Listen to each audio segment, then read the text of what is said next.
Do you need to be married to your partner before you can apply for an Australian partner visa? No, you can apply for an Australian partner visa if you're not married. Let me explain. Hi everyone, my name is Latif Mohammadi. I am a registered migration agent with Victoria Immigration Consultants. My migration agent's registration number is 2518734. Our office is located in the city of Melbourne in the suburb of Dandenong, and we have a licensed practice here in Melbourne, Australia. In today's video, I'll explain the differences between the married pathway and then the de facto relationship pathway when somebody wants to apply for an Australian partner visa. So there are two different pathways available under the Australian migration legislation when somebody wants to apply for a partner visa. Pathway number one is the married pathway. Basically, to satisfy the requirements of this pathway, the couple must be legally married. There must be a marriage certificate issued for the marriage, and then the marriage must be valid under Australian law. And being married does not automatically mean visa approval. And the second pathway that is available when somebody wants to apply for an Australian partner visa is the de facto relationship pathway. Basically, de facto relationship means the couple must be living together.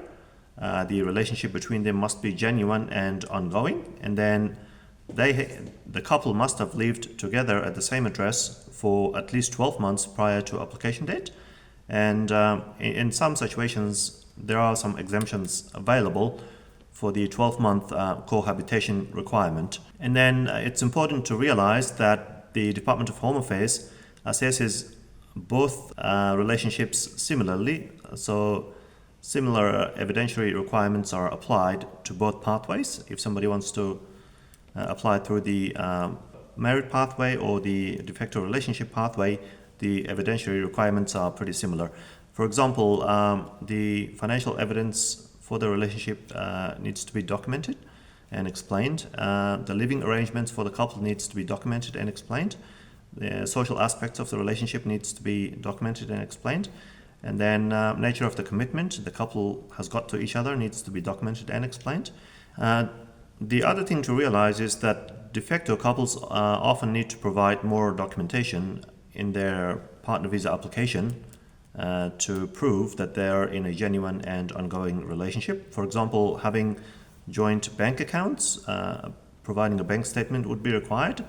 And then if the couple are living at the same address and they've got shared utility bills, providing copies of those utility bills would need to be submitted.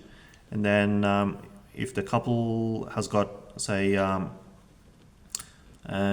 joint insurance policies or other financial commitments under names of both parties, then those documentations need to be submitted.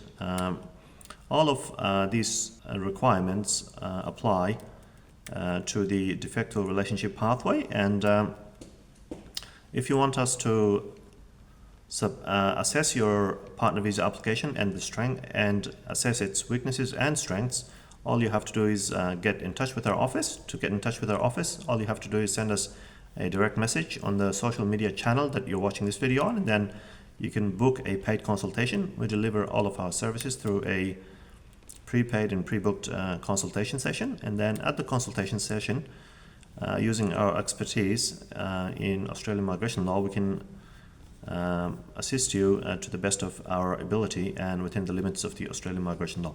Thank you very much for watching this video until the end, and I hope to see you and speak to you at another time. Bye.